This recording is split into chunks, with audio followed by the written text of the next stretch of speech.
¿Qué tal? Bueno, ahora seguimos con el problema de ejemplo de la contracción de Lorentz. Y para este caso hice un problema titulado El viaje imposible del muón. Entonces, el problema aquí nos va a dar unos datos. Eh, Nos dice el primero que la vida media del muón en reposo es de 2.2 microsegundos. Antes de eso, un muón técnicamente es una partícula subatómica inestable, es muy similar al electrón, pero que tiene una carga eléctrica negativa, ¿no? Eh, y el dato número 2 que nos da es que los muones viajan al 99.8% de la velocidad de la luz. Y el tercer dato nos dice que los muones se crean en la atmósfera a 10 kilómetros de altura.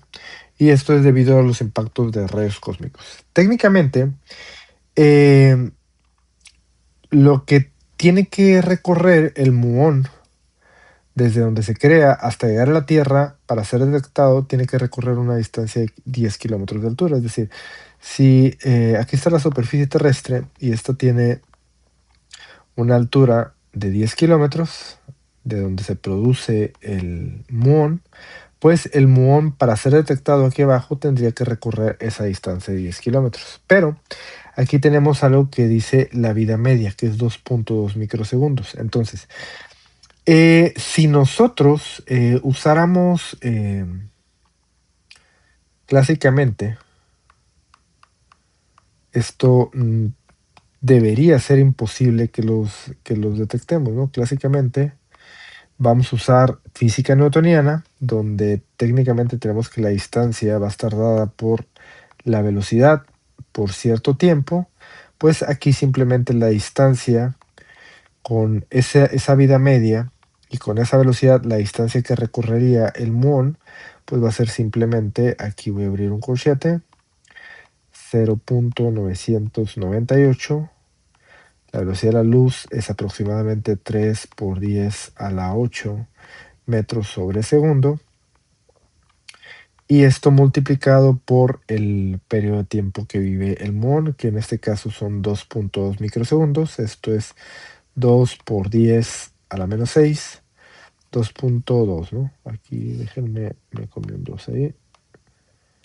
2.2 por 10 a la menos 6 segundos. Entonces, si yo hago estas operaciones, me voy a dar cuenta que la distancia que recorre el muón antes de desintegrarse es de 658.6 metros aproximadamente, ¿no?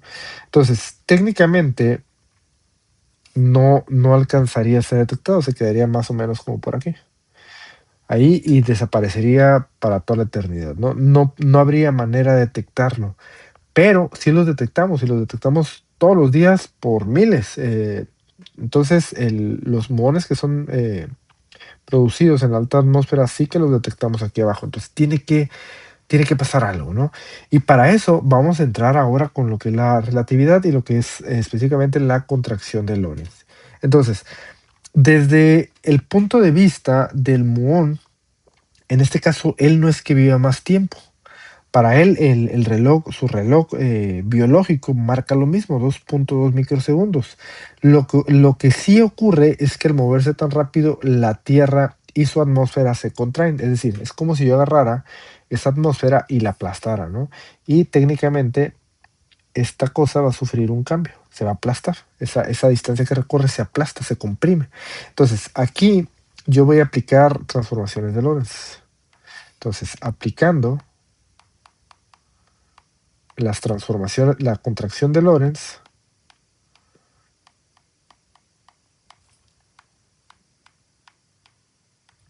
pues vamos a ver cómo es que efectivamente sí lo vamos a detectar.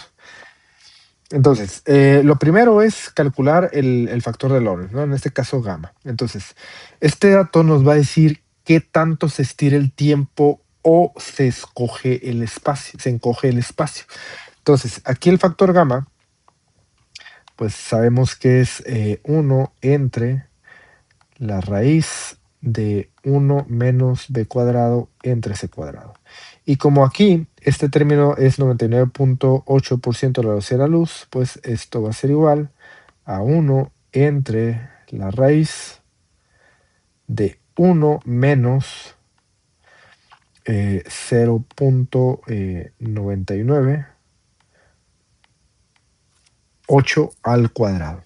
Si nosotros hacemos esa operación, vamos a obtener que esto es aproximadamente 15.8. Esa es lo que me da ese factor gamma, ¿no? Entonces, podemos ver que estos efectos relativistas son casi 16 veces más grandes que lo normal. Ahora, este factor nos va a explicar dos formas de ver, dos puntos de vista distintos, ¿no? Vamos a tener que desde el punto de vista A, que es en este caso alguien visto desde la Tierra, que le voy a poner punto de vista en la Tierra, ¿no? De la Tierra. Alguien que esté en la superficie. Alguien que esté en la Tierra va a ver una dilatación temporal. Una dilatación temporal. Si nosotros estamos quietos en el suelo, ahí en la superficie, técnicamente vemos que en el reloj interno del muón se mueve mucho más lento. Su tiempo pasa más despacio. Y esto tiene que ver con su velocidad. Aquí nosotros podemos decir que su delta t pues va a ser igual a el tiempo que medimos nosotros, va a ser al delta t', al tiempo del muón, por ese factor gamma. Entonces, esto va a ser 2.2 microsegundos, y en este caso va a ser multiplicado por 15.8. Y si nosotros hacemos los cálculos, pues vamos a darnos cuenta que el delta t va a ser de aproximadamente 34.7 microsegundos. Es decir, nosotros vemos que su esperanza de vida se aumenta, ¿no? Su tiempo se extiende más de lo que debería de ser, casi 16 veces, como ya dijimos. Entonces, con este periodo de tiempo de vida sí que alcanza a sortear esa distancia. ¿Por qué? Porque con este tiempo nosotros simplemente vamos a tener que la distancia recorrida va a estar de nuevo por la velocidad, que en este caso es 0.998 por 3 por 10 a la 8 metros sobre segundo. Y esto multiplicado por el tiempo, que son 34.7 microsegundos. Entonces, con esto, la distancia que recorre, y ustedes pueden corroborarlo haciendo los cálculos, es de aproximadamente 10.389 metros, o lo que es lo mismo, 10.339, lo voy a poner 39 kilómetros. Entonces, perfectamente alcanza a sortear esa distancia. Por lo tanto, nosotros bien podremos decir que no es que la distancia se contraiga, simplemente que el muón extendió su periodo de vida, ¿no? Su tiempo aumentó. Pero la parte B, aquí se cumple perfectamente. La parte B, pues va a ser el complemento, ¿no? Desde el punto de vista del muón, desde el punto de vista del muón, pues aquí va a haber una contracción de Lorentz. Lo voy a poner aquí, contracción de Lorentz. Donde aquí el tiempo del muón, él sigue viviendo su misma vida, ¿no? El mismo intervalo de vida. Aquí lo que cambia es la distancia que recorre. Aquí lo que Einstein dijo es que a esa velocidad la atmósfera de la Tierra, entre comillas, se encoge. En este caso, frente al muón. Por lo tanto, la distancia de 10 kilómetros que va a recorrer usando este factor gamma, pues va a ser menor. ¿Y cómo era esa longitud? Pues habíamos dicho que la longitud va a estar dada por L0, que es la longitud propia, entre ese factor gamma. Entonces, aquí técnicamente la longitud propia, pues son los 10 kilómetros, 10.000 metros, entre ese factor gamma, ¿no? Entonces, ese factor gamma es de 15.8. Y si yo hago esto, pues me va a dar aproximadamente 633 metros.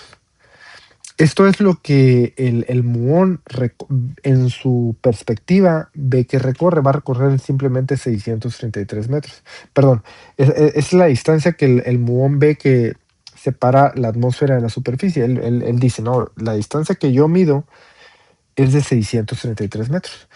Em, por lo tanto, aquí el suelo para el muón no va a estar a 10 kilómetros, sino va a estar precisamente a esa distancia que es de 633. Y como él, con los cálculos que habíamos hecho anteriormente, vemos que con el periodo de vida que él tiene recorre 658 metros, pues evidentemente 658 metros es mayor a 633. Por lo tanto, perfectamente puede recorrer esta distancia. Entonces, aquí tenemos dos cosas, ¿no? La constancia de que el tiempo y el espacio no son absolutos.